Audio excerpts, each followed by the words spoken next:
Yeah. You gotta work. You gotta work, grind, shine, it's mine. Gotta show everybody it's my time. Getting here, you gotta work, grind, shine. Never mind who talking down, cause they lying. Don't talk, you gotta work. Welcome to Let's Talk with Carl Lee. Let's Talk is proudly presented by attorney Frank Walker. Real talk, real experience, real results. FrankWalkerLaw.com. Let the conversation begin on Let's Talk. Hello, ladies and gentlemen. This is Carl Lee, and I've got the crew in the house. Hollis Lewis is here, and the Queen, Lisa Otey, is also here. We have a guest today that I will say that I feel like I am a great friend with, even though we haven't seen each other in a while.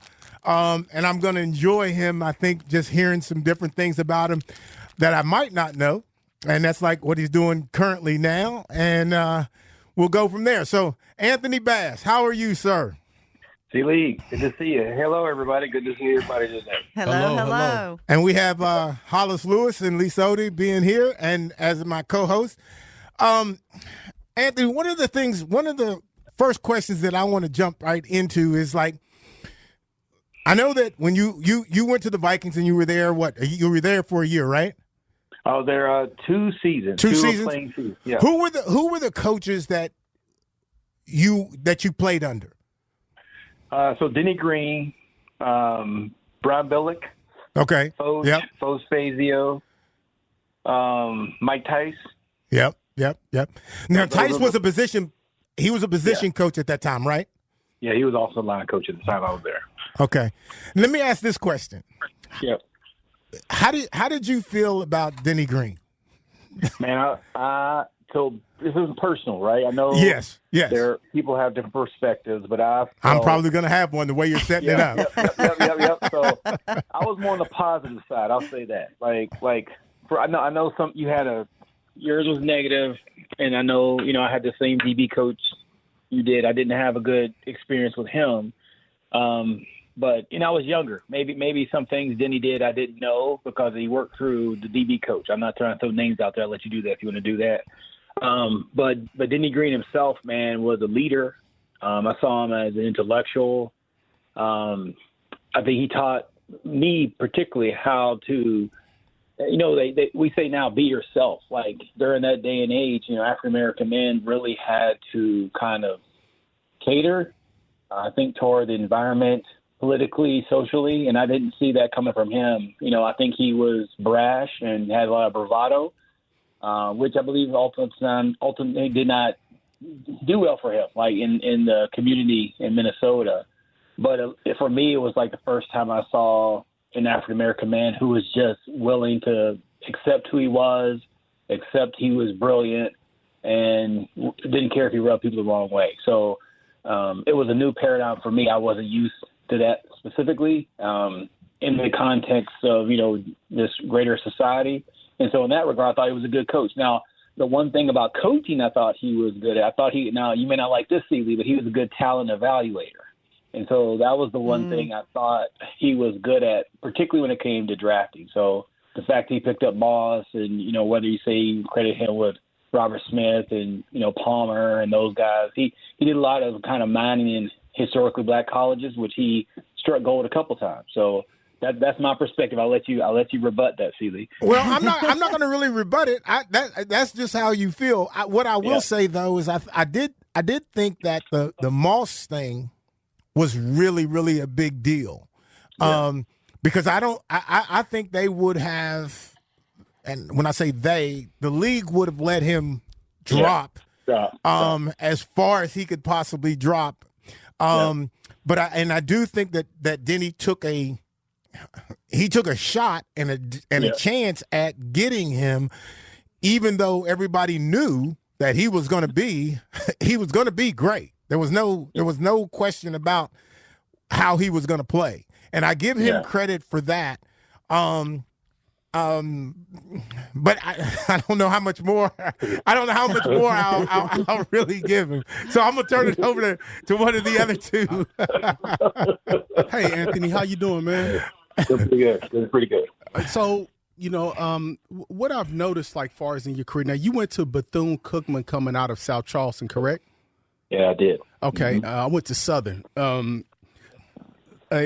So when you went, did you go down there with Varian and Buster? Did y'all go together? Yeah, that's a great question. So I'll take a step back to kind of go forward. So when my senior year of high school, there wasn't a lot of recruiting in the state. Yeah. And so I was primarily a basketball guy, honestly, until my senior year in football. I kind of excelled because on our team we had Mark Terry, and he kind of excelled as well. So Mark was getting looked at by Clemson, and I believe Bethune-Cookman as well, which he ended up going to Bethune. And so that was a year before me. And so Mark went down there and had a bad experience and came back. But for me, I grew up in a time when, Bill Cosby, Different World. Different World. I heard that. Yeah, and I was like, oh my gosh, maybe I might find, Lisa Bonet or Jada Pinkett, right? I mean, just to be honest, right? Just to be brutally honest. But on the other hand, I was getting letters from a lot of D1 schools, but as far as like me and my family, we didn't even know what that process looked like. So I had like a trash can literally full of letters that I didn't even respond to any of them. And so when it came time to sign, well, my thought was, okay, I went to a recruiting trip to Virginia Tech. I went to Bethune-Cookman, and I just enjoyed being at the HBCU on the beach. And so that won me over. And so at that point, I went down my first year and played. Well, then the next year, I think at that time, Varian, Cunningham, and also Buster Bishop. Okay. Yeah. Yeah, they actually got they recruited to Bethune as well. Buster would have been playing. He hurt his knee. Yeah. He hurt his knee in scrimmage, and Varian left. He just didn't like the environment. Very similar to Mark. I think it was just a big cultural shift.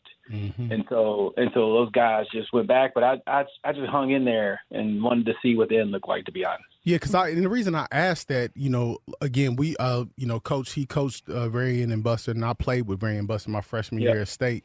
And but also it's just a kind of like how everything came full circle. You played with West Virginia guys in college, at least briefly, and then you end up playing with Moss during that one season at the Vikings. So that's just interesting how all that all those guys from Kanawha County, it came full circle.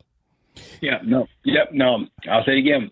So I was with Moss 2 seasons, and Eric was there as well. Do you remember? Did anybody remember that? Eric Moss, his brother, right? That's right. Yeah. That's right. Wow. That's right.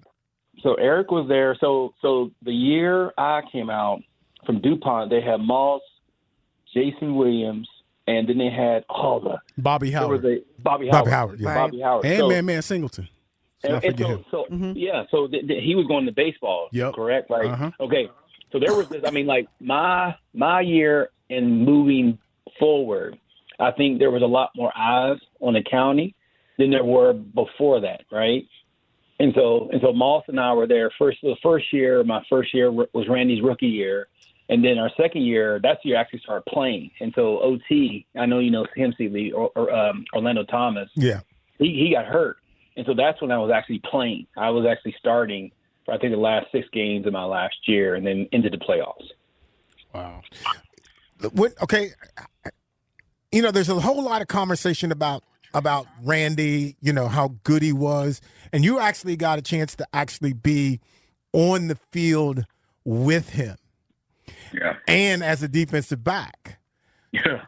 Tell me, because, I can think in my head, we have an ego. If you play DB, you got an ego. You're kind of thinking like, I would love to have had a shot at him just to see, what he could do.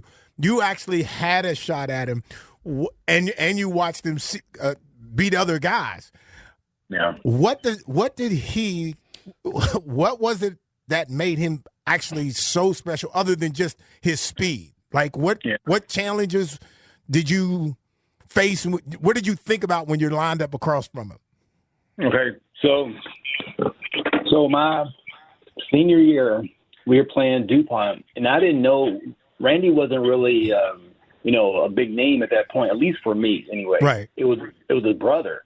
And so we went to play at DuPont, and we were like, okay, Eric's gone. This is going to be a good game, right? Like, I think we have a chance. Then during that game, So that game, I played well. Like, honestly, that game I had, like, 2 touchdowns and 2 interceptions, but he actually, like, matched it.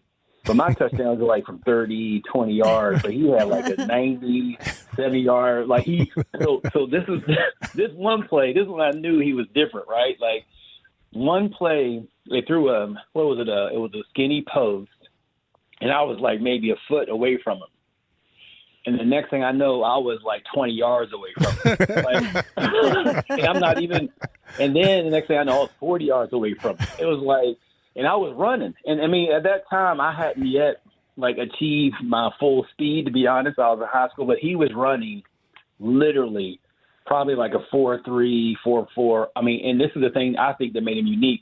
He ran all the way down the field. Yeah. And so you see a lot of guys, you know, they run – the 40, and then you see him slow down. But that man, he would cut, and he would still be running the same speed. I mean, and then your brain, you're thinking, oh, he's going to slow down. I'm going to catch up. I'm going to hit him at an angle. And no, he keeps running through the cut. And at that point, you're like, there's this distance between you and him. I mean, you've seen, like, cats in the NFL talk about, you know, when Randy puts his hands up, he's like, what is he doing? Like, and because he's still going to run that same speed by you. And so that's one thing, like just the sheer speed. But the other one was like he has a high IQ regarding body control. Mm. And so I would see him do stuff with his body, which I thought CC taught him, Chris Carter, when he got to the NFL. But I remember thinking back when he was at DuPont, like he would know how to contort his body in such a way that he would position himself to catch the ball. And a lot of athletes sometimes struggle with, you know, where to put their hands or right. You know, but he would just do that naturally, right? And maybe Whitman, who was the high school coach at DuPont at that time, maybe he would teach him that. But, man, he was doing stuff with his body. Like he was getting his feet down. He was doing stuff at an advanced level, even in high school. So I remember going to Bethune and telling everybody about Moss and about Jason Williams. I was like, man, these guys are monsters. And no one would listen because, you know, you got in Florida, people don't really care. They don't think there are any other athletes in the world. They think they're the best at everything. Yeah, they do. Yeah. But then 2 or 3 years later, they said, man, Bash, you were right. You were right. I was like, man. And so funny thing is I thought I'm away from Moss. I'm down in, you know, Florida, and this guy, he ended up going to Florida State. And I'm like, oh, shoot. And then that guy ends up the Vikings same year with me. I'm like, oh, man, shoot. So, man, he was kind of like a fixture in my life from the time I was in high school to the time I left the NFL. So I love that story, Anthony. That was great. You're right. Randy, he's just a different type of athlete. It's unbelievable what he can do with his body and his speed and everything. But I want to go back to your days at Bethune-Cookman University. And if I'm wrong, please correct me. But when you came out of school there, you were an undrafted player, correct? Yes, exactly right. Okay, so what were the biggest hurdles you had to overcome to earn a spot on that Vikings roster? Great question. So what happened to me was I was a big corner. I played corner and receiver at college. And so going into my last year, it was me and Charles Woodson. I mean, to be frank, we were actually on the draft board. I was Mel Kiper's sleeper. But my last year, I was having an amazing year, and I picked off like the first 5 quarterbacks I played against. And so Pittsburgh Steelers were like, okay, we want to keep in touch with you because like we have our eye on you. And then getting closer to draft time, and I was supposed to be going to the 4th round to the Steelers. But what happened is I tore my groin. Oh. And so, and then, you know, I mean, I'm at Bethune-Cookman. the training, I'm just being honest. Like, the training facilities were probably as good as they were in Seeley's day, right? Like, wrap it up and go. Yeah. and it's a lot of systemic reasons for that. So shout out to HBCU. Nothing. No electric treatment. You know, nothing. Just ice. That was it. Yeah. Here's some ice. Yeah, that's it. I'm putting ice on it. And so I'm having to play on one leg. Like, you can see the film the rest of the year. I'm playing on one leg because I'm like, this is it. This is my only chance at football. I wouldn't even think my NFL at that point. I'm thinking, like, I'm trying to just play. Mm. And so my draft status completely tanked at that point. And draft day didn't get called. Mel Kiper did call me out like a potential, but I didn't get picked up. And then after the draft, my agent was talking to the Vikings, the Dolphins in Seattle, and there was a scout who was from Bethune-Cookman who was actually on the Vikings. So I said, let me just go there because there's probably some leverage. I didn't know, but it just worked out. I actually got cut.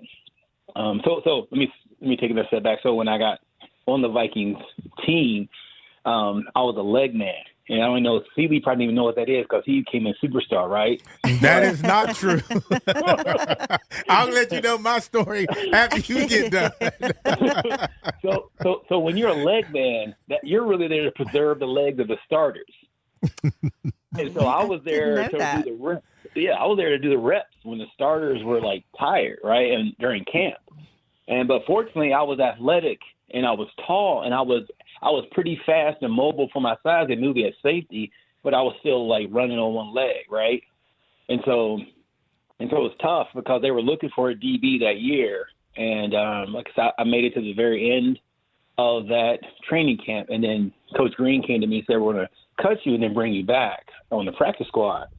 But as soon as I got cut, the Packers picked me up. And so I went over Green Bay, and I was there for like 2 days. And then their starting middle linebacker tore his ACL, and they said, we're going to let you go and bring you back. And as soon as they let me go, the Vikings picked me up. And so I finished, the next 2 years at the Vikings. Now, during that time period, like I said, they had you, they had Eric Moss, Randy Moss. I think Doug Chapman came a little bit later. What was it about the Vikings and West Virginia guys, or West Virginia, collegiate athletes? Was there any sort of connection there? Coaching? Man, I always tried to figure that out myself. I think what had happened, in my opinion, that the Valley. When I say Valley, I mean Kanawha Valley. I hope it's still called Kanawha Valley. It is. It is. Okay. So I think people have been overlooking it for a long time. I mean, like, honestly, I can go back in the past, and there were guys before me who should have been on somebody's D1A team, should have been in the NFL. But I think, like, so who was it? It was a guy named Christian Hill from South Charleston, Eric Moss, which I think started bringing a lot of attention. Mm-hmm. And then I think Mark Terry, this is at the Valley. I'm talking about the Valley. Mm-hmm. And then I came. And so then I think once I came, it was like after me, and then Moss came. And after Moss came, it was like I think people started looking at the Valley. So Marshall is where, Chapman came from. So I'm sure they had their eyes on him looking at Moss. And then I think they even saw me in the area because of Eric, right? Like Eric was bringing scouts there. And I just think at that time, I think the focus came to the state, and I think people said, hey, there's more talent there than what we thought. And they started taking advantage of it. I have no other, unless something was in the water we didn't know about. Gotcha. and what's interesting about that, like, well, first, Mark Terry's my cousin. And so when I look at when I went, it was me and Kurt Warner and maybe a couple of other folks. Walter Easley. Walter had already gone. He was all before you. Yeah, him and Robert were together and Robert and Walter Easley were already there. The interesting component to that, I don't think that we had to have 10 guys to go to the league to be in the league. I think the fact that we had guys in the league should have gotten the attention. Yeah, I agree. Because I think when you, which again, my whole argument with the state, even today, remains, we don't recognize our former athletes so that the youth can understand that the NFL is not impossible. The NBA is not impossible. Those kinds of things. I just think we just don't do it well. We just don't cover and once you've done it and you go home, it's over. Like nobody's really talking about it. And I think that's wrong. I think there ought to be, something, I don't know, something, like the awards dinner last night. We had the awards dinner and, they're acknowledging athletes and they bring back guys to hand out, they got names, they've named these awards after players and former players. And I think that's a good thing, but I just think we don't do enough to motivate our young athletes to see that they can be that good and they can play at the next level. I just think that's I think that's the challenge we face. I think you're right, Seeley. I think there's an insecurity in West Virginia, just pervades the state, because I don't think we've accepted our identity. I mean, because for instance, you say Virginia, you think there's athletes down there, right? Like you think that, right? Or you say Georgia, or you say the myth says that's what it is, but in reality, like I mean, we've had plenty of remarkable athletes in West Virginia that did not make it to D1A, to the NFL, to the NBA, to Major League Baseball, and I think it's more so based upon reputation. So we're not a state really good at marketing or promote or self-promotion. 100%. That's a good point. 100%. Yes. Good point. So Anthony, I'm going to go. I'm going to stay on this path of identity you just mentioned about West Virginia having an issue with it. We know that many players in the NFL, that they struggle with their identity after they leave. What was your transition like? It sounds like you're active in various community and advocacy groups. You're an author. You're all these things. Was it a natural progression for you, or was it a difficult shift to do that? That's a great question. I think I learned how to work hard from living in West Virginia. I mean, I think that was my identity. Mm-hmm. And I think when I got hurt my last year of college, I realized that this could be taken away from me at any time. And I think that really changed my attitude about football when I got hurt, because, I felt like physically when I was healthy, I mean, there were times I was running 4.4 and got down to 4.3 in college. And I knew I was going to be a big corner in the pros. Like, I was like, this is just going to happen. Now, I think guys today are more athletic, in my personal opinion, than we were then. But I just think I had the tools to do it. But I think once I realized, like, okay, football's not – I don't know. There's a guy named John Bowles. He was an old football coach at St. Albans. I think once I got picked up by the Vikings, he was saying something like, don't you give up on your education? Football don't last long. He said, the NFL, not for long. And I was offended at first, but then I realized, like, you know what? Like, I was hurt. Like, I know this could be taken away any second. And I was like, what's the one thing I learned? And so what I learned, I'm trying to teach my son right now, who's 17, trying to play college football, is like really hard work is the pathway. Like, hard work is the pathway. And for some people, it might not be the case for them, but for me it was. So I took, when I was trying to make the league and I got picked up by the Vikings, I used to run with C. Lee. And I remember, even when I was in high school, C. Lee would have a group of people come to the high school, they'd run the track in the morning.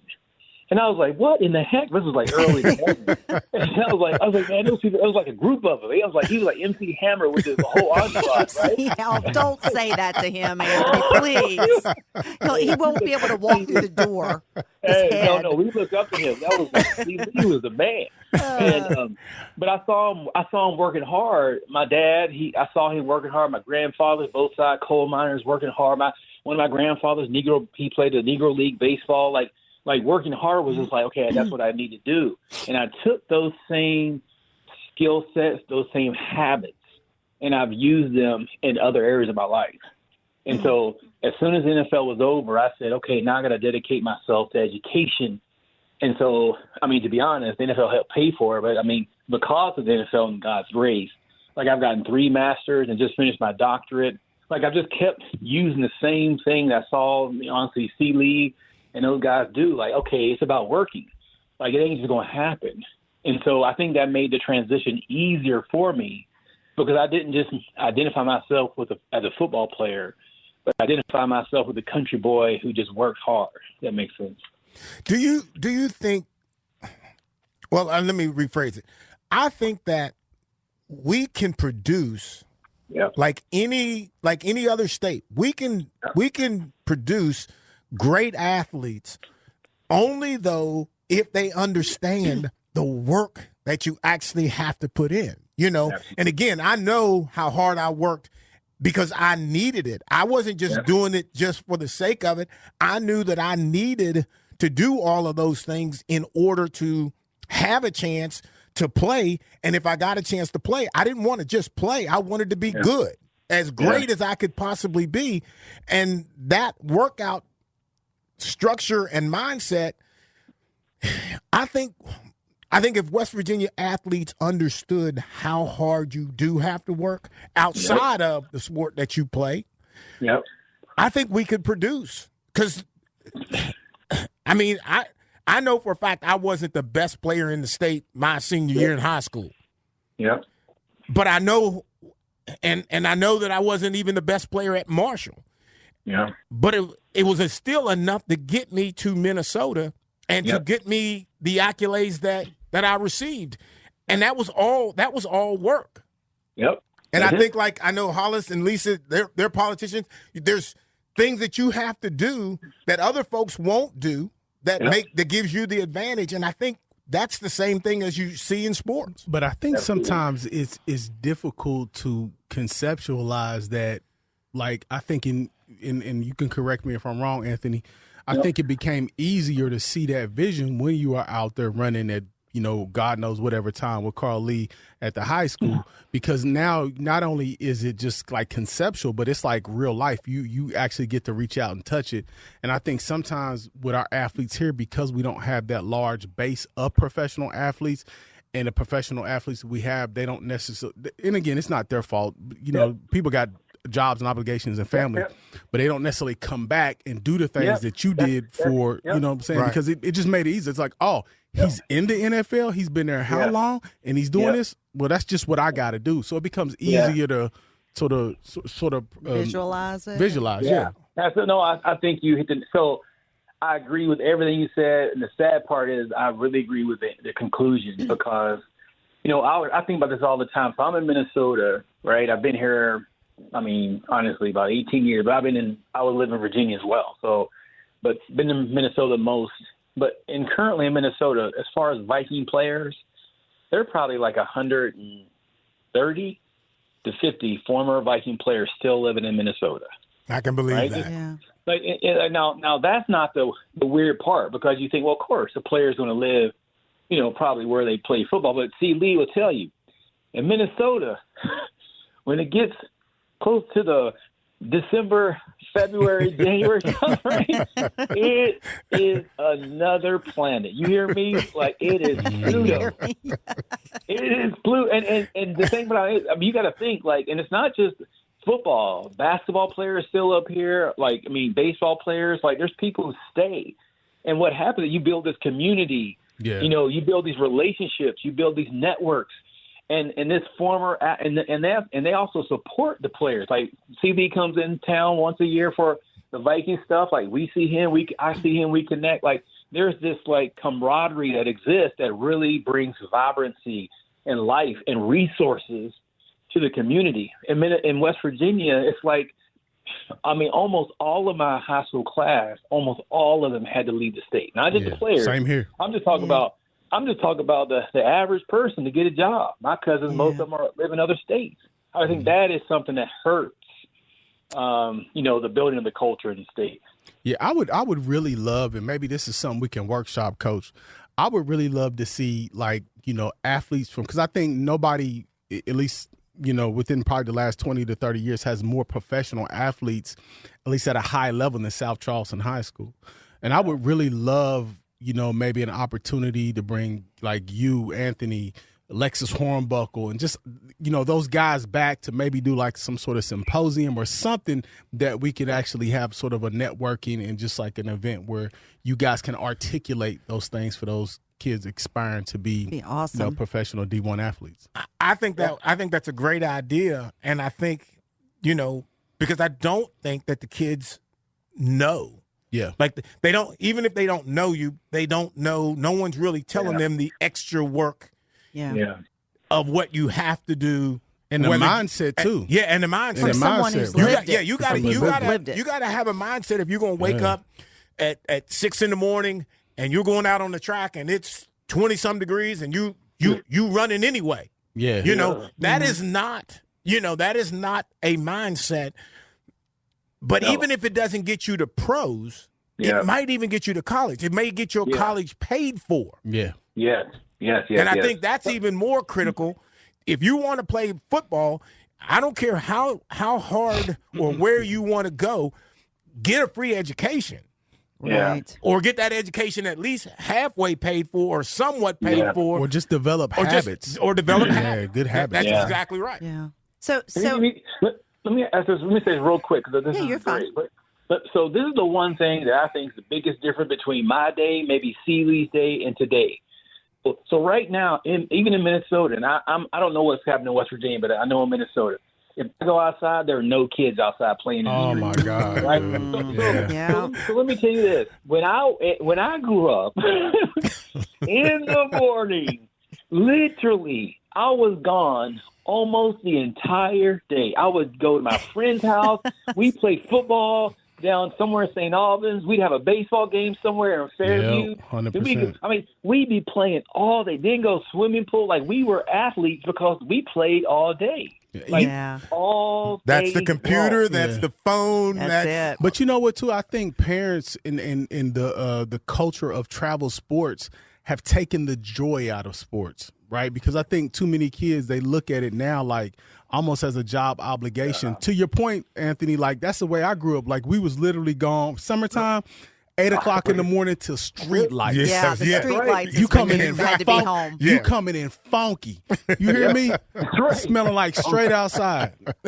Mom would have some Kool-Aid made for you with a bologna sandwich. Or the water hose. Yeah. The water hose. Yeah, that's. I mean, that structure has really diminished, and it seems like it's been gone for a long time. Because it's just too much structure now. I think you just the freedom of play, is just different. And it's important for them to have that freedom of play. It really is. And if you're doing it because I saw Hollis do it, so I want to do it because he's at a certain level, so I want to get to that level. So I'm looking at him. I see him do it. I'm going to do it. We don't see those people, those examples out there anymore, because the great player already thinks he's great, and he's assuming or she's assuming that they're going to get taken.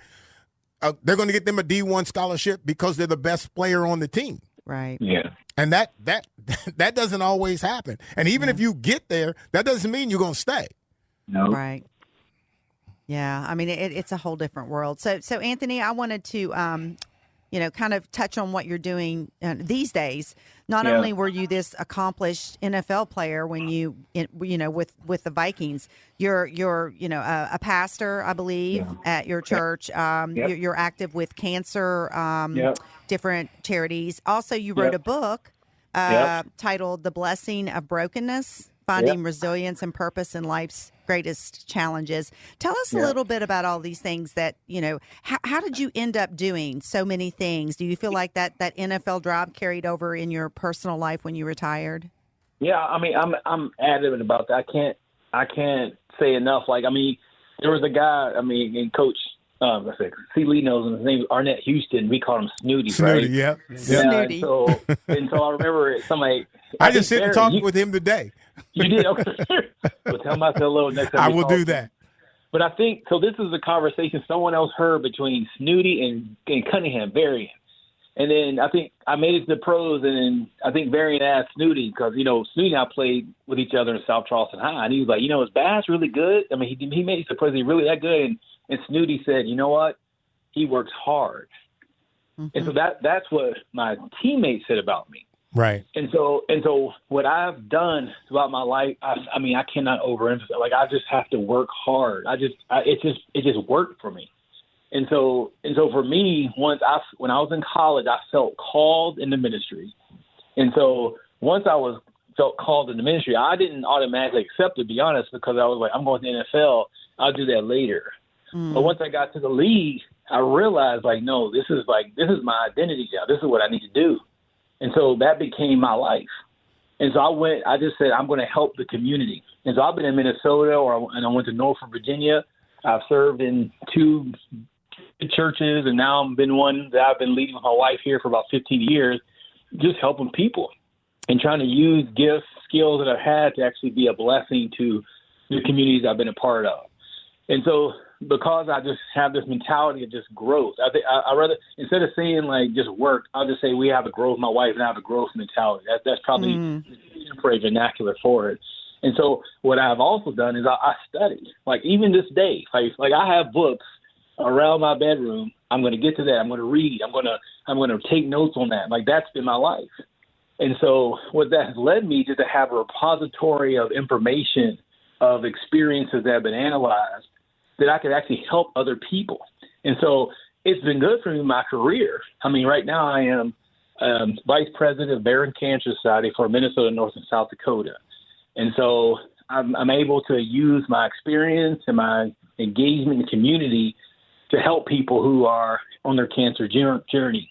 And that's actually like been effective because, you know, once you're executive if an effective executive, I mean, there's other opportunities that present themselves.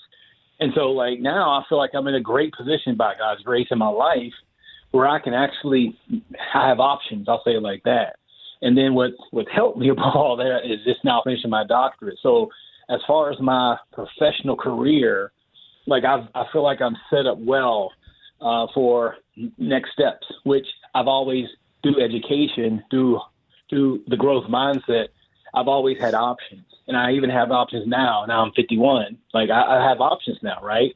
And so I engage with executives all the time and see their discipline. And I'm trying to pull information, just like when I was out there with C. Lee. I'm trying to learn, like, man, how do you read a 3-step drop, right? Like, how do you come out your break?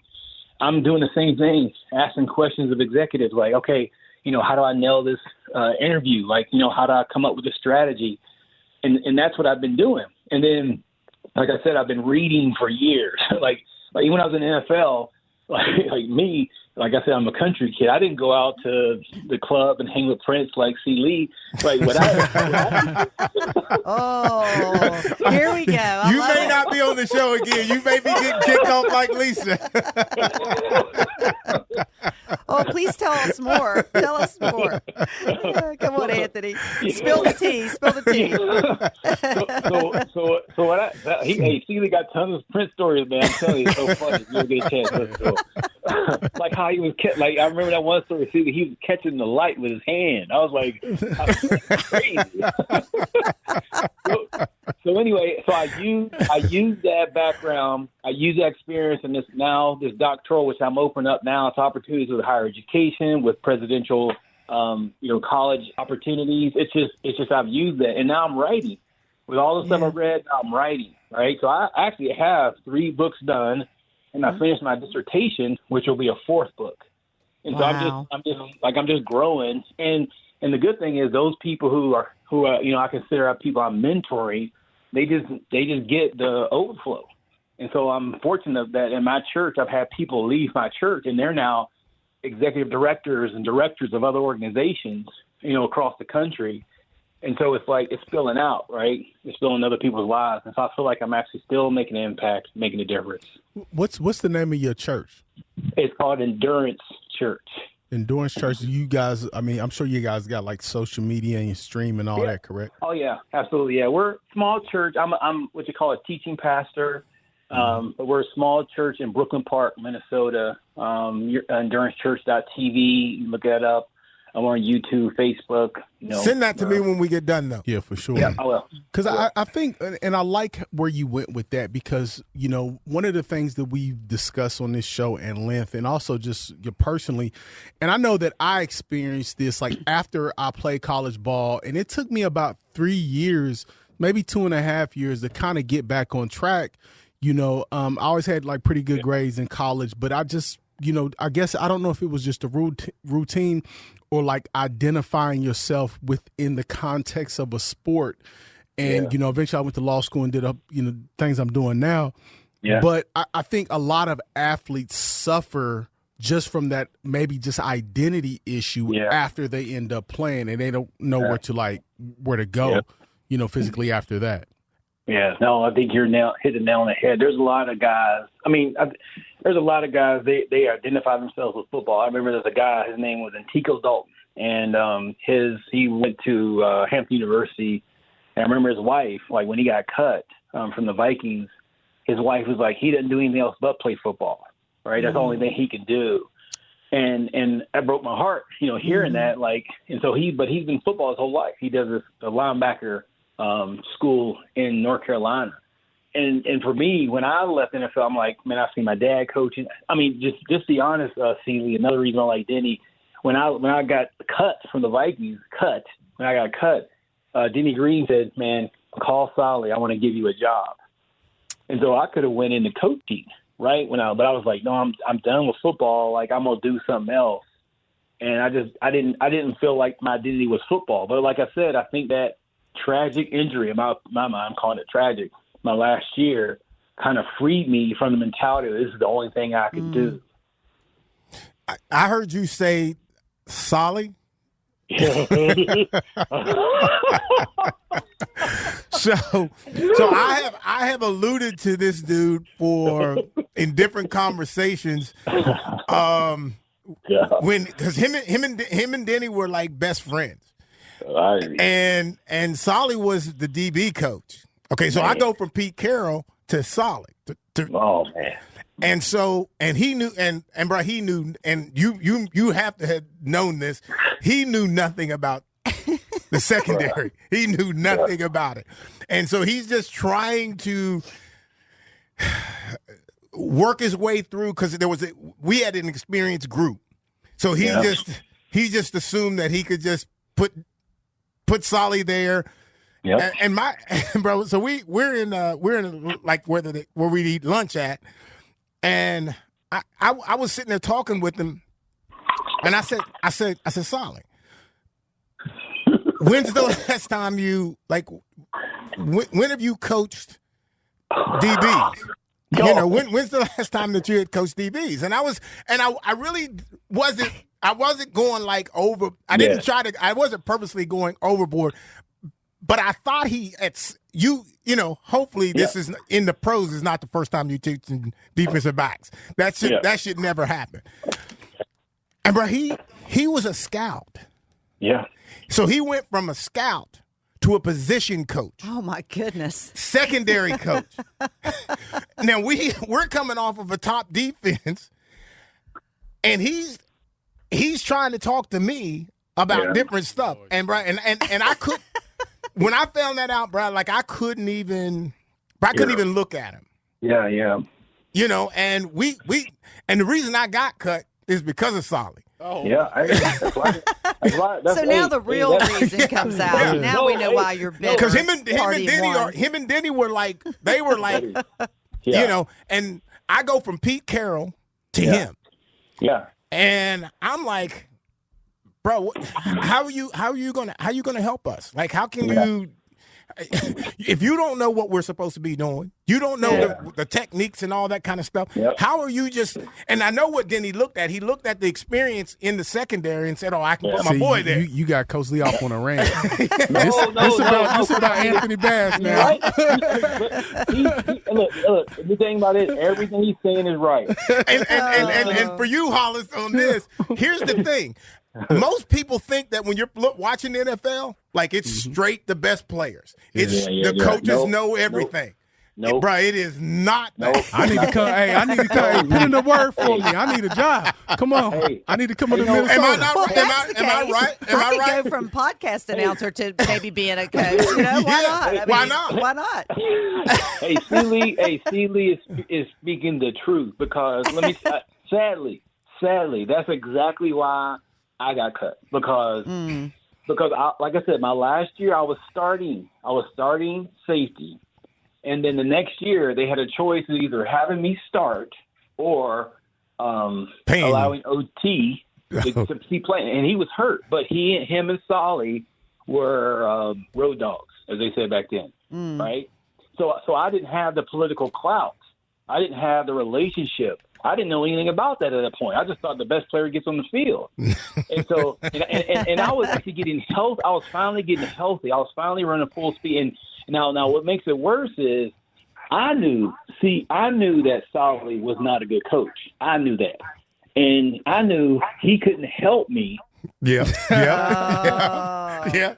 And if you play DB, he was not going to tolerate anybody who would stand up to him or disrespected him and all that. And again, for you all to understand the reality, players don't – it's not like in the league, players don't back off of saying what they want to say to a coach. You know, it's two grown men having a conversation. Yeah, I can see that. So when all of a sudden you at your DB coach, typically the DB coach is going to just go on and you just keep on going. But Solly's not that dude. He's going to the head coach and get you out of his We got to get Solly on the show, man. Yeah, Solly got to defend himself. Look up Solly. Let me say this. Hey, let me say this. Me tell you when I knew I was done. I knew I was done when Solly said, "Hey, you're from West Virginia, huh?" I was like, "Yeah." I said, "My boy C. Lee." He was like, Oh yeah, bro, you was done. My days were numbered. I didn't even know it. Yeah, you didn't even know it. He brought that up. You were gone. I was gone. Bro, I'm sorry I got you cut. I'm sorry. Way to go, Carl. Add that to your resume. Well, bro, we're glad to have you, man. And when you get back in town, come by and holler at us. I will. And like I said, Anthony, I would really I'm going to see how we can work together to pitch some, even if it's just a Zoom. I think it could be very, very valuable just for kids in the Valley. So I requested you on Facebook, so let's exchange information. I'll be requesting you as well, Anthony. So be on the lookout. You're an awesome human. Okay, y'all keep doing what you're doing. Appreciate you all. Thank you. All right, man. Thank you. That was awesome, man. Hey, you're talking about a gentleman. Person. Yeah. Oh, he is. I'm telling you, he is just a great. I want to be him. He is just a great human being. Yeah. And everything about him from the day I met him, he's been exactly the same way the whole entire time. He never, football never got to him. And as you can hear him talk, failure or success, right? None of those things bothered him. None of them changed his course of who and what he wanted to be. And that doesn't happen very often. Mm-hmm. You know, man. So. And like I said, it's just good to have guys from the Valley. You know, again, that's a guy that many people may not know about. Right. You know, but it's just good to have him, see what he's doing now. And like I said, I think we just got to do a better job of connecting, you know, particularly our former athletes and just successful people in general back to, you know, West Virginia and get them directly connected to some kids. Well, and I think the media as a whole does not reach out to tell stories of former athletes who have been successful in college, whether it be D1 or whether it be at Marshall, whether it be WVU or the pros. I just don't think that we acknowledge them. We don't pay enough attention to them. And I'm not even talking about myself, but I just think there's so many athletes that we have had come through, whether they made it to D1, D2, whatever, and they played college ball. They deserve some form of attention because there's going to be somebody just like them that's going to play on the same level that they played on and thinking that they can make it and be somebody. Yeah, and I think, too, sometimes what happens is when you choose to go out of state to a smaller college that's lesser known in this case, they just don't get the notoriety that they do when they go to Marshall or WU or even like a smaller school in state. I think, too, to that, though, I think in part a lot of folks don't. There is no being in touch with you if you know. That's what I mean. Yeah, right. There's no way to be in touch with you, kind of follow you or whatever. But I think Marshall and WVU, I think those are two schools that I think might need to be more conscious of looking in the Valley, looking in the state, and really getting guys that I guess that has to qualify. They have to qualify to football-wise, academically. They got to go after those kids. But I think it's different now. Yeah, man. We had this conversation the other day, it's not the same. And the problem with that is that, you know, with the transfer portal, it's just like, am I going to get a freshman or am I going to get a guy with 2 to 3 years college experience? Yeah. I think the biggest problem that I see is that if we don't connect, particularly, like I said, outside of, you know, where you went to college, but just actually getting back into your community where you went to school at, a lot of our kids miss those networking opportunities, right?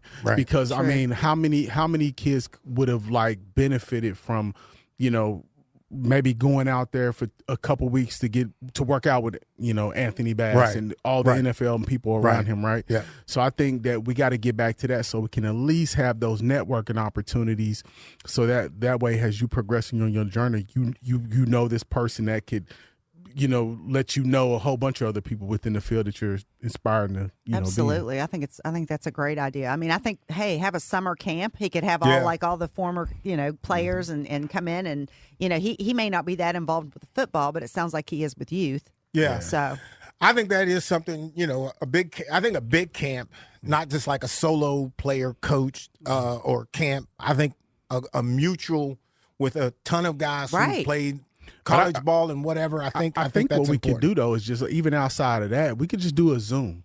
I think we could start there. Have, you know, we can do you, Anthony. We can do, like I said, Kurt Warner, Darian Scott, Alexis Hornbuckle, and just do a big Zoom. And that way, you know, we can get the network and then maybe go from there, because that's zero cost. You know what I mean? It doesn't cost anybody anything other than a little bit of time. All right. Well, ladies and gentlemen, hope you enjoyed the show, and we will be back again next week.